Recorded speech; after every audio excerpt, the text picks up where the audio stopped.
Hello मेरे प्यारे प्यारे व्यूअर। तो कहानी वाली दीदी आपके लिए कवच कहानी का दूसरा भाग लेकर हाजिर है, जहां राजा साहब कहते हैं, मेरे महल में रहकर मेरी कामनाओं को पैरों से कुचलकर मेरी आशाओं को ठुकराकर ये क्रियाएं होती हैं। मेरे लिए खारे पानी की एक बूंद भी नहीं, दूसरे पर सुधा जल की वर्षा हो रही है। मेरे लिए एक चुटकी भर आटा नहीं, दूसरे के लिए सटरस पदार्थ परासे जा रहे हैं। तुम अनुमान नहीं कर सकते कि इन पत्रों को पढ़कर मेरी क्या दशा हुई है। पहला उद्वेग जो मेरे हृदय में उठा वह यह था कि इसी वक्त तलवार लेकर जाऊं और उस बेदर्द के सामने यह कटार अपनी छाती में भोंक लूं, उसी की आंखों के सामने एड़ियां रगड़ रगड़ कर मर जाऊं। शायद मेरे बाद मेरे प्रेम की कदर करे, शायद मेरे खून के गर्म छींटे उसके वज्र कठोर हृदय को द्रवित कर दे।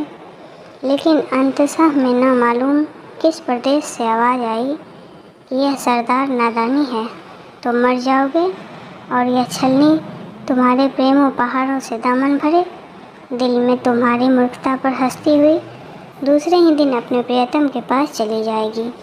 दोनों तुम्हारी दौलत के मज़े उड़ाएंगे और तुम्हारी वंचित दलित आत्मा को तड़पाएंगे। सरदार साहब, विश्वास मानिए, यह आवाज़ मुझे अपने ही हृदय के किसी स्थान से सुनाई दी। मैंने उसी वक्त तलवार निकालकर कमर में रख ली। आत्महत्या का विचार जाता रहा और एक ही क्षण में बदले का प्रबल उद्वेग हृदय में चमक उठा। देह का एक एक परमाणु एक आंतरिक ज्वाला से उत्पन्न हो उठा, एक एक रोए से आग से निकलने लगी। इसी वक्त जाकर उसकी कपट लीला का अंत कर दूं।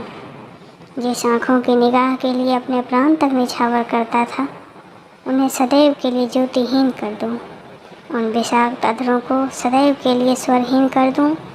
जिस हृदय में इतनी निष्ठुरता, इतनी कठोरता और इतना कपट भरा हुआ हो, उसे चीर कर पैलों से कुचल डालूं।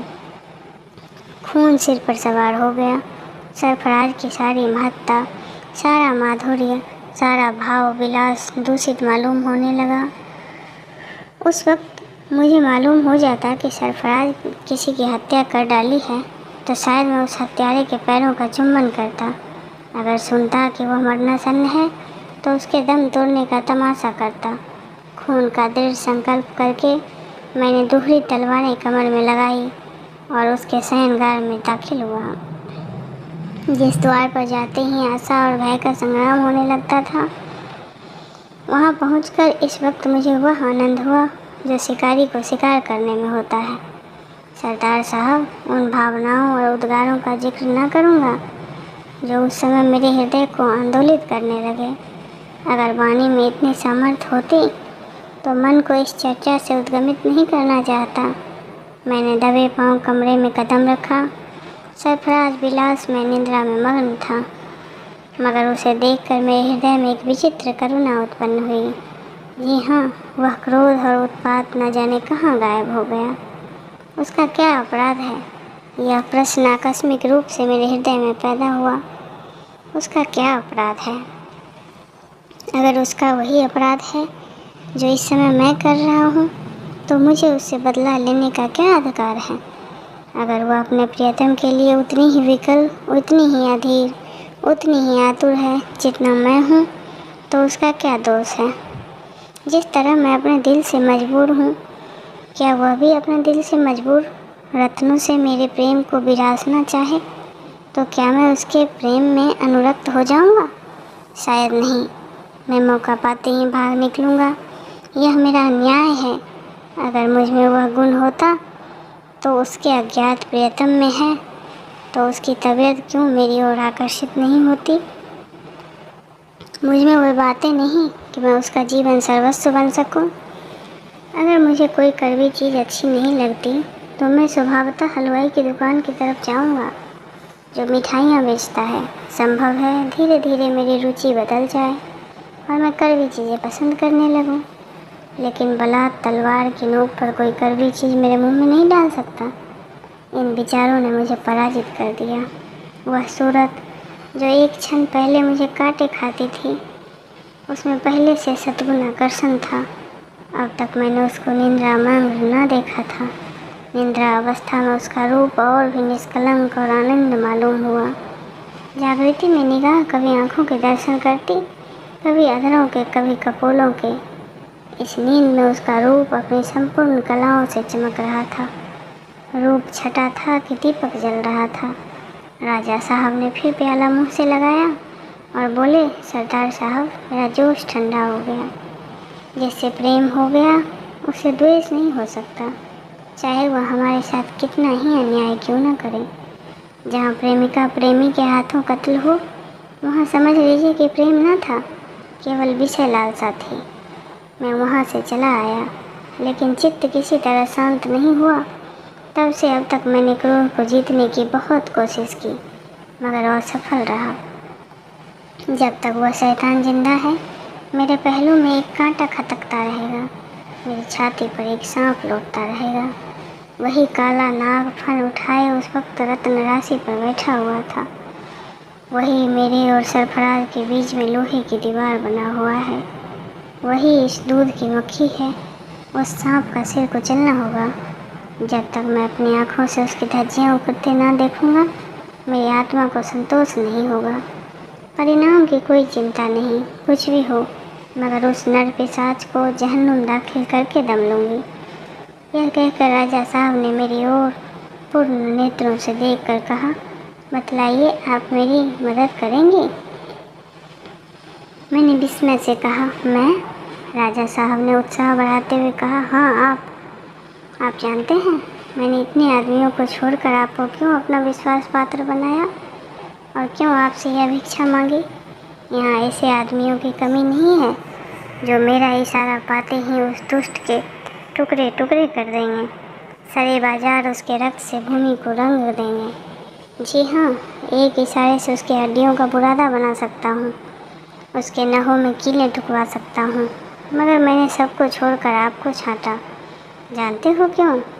इसलिए कि मुझे तुम्हारे ऊपर विश्वास है, वह विश्वास जो मुझे अपने निकटतम आदमियों पर भी नहीं है।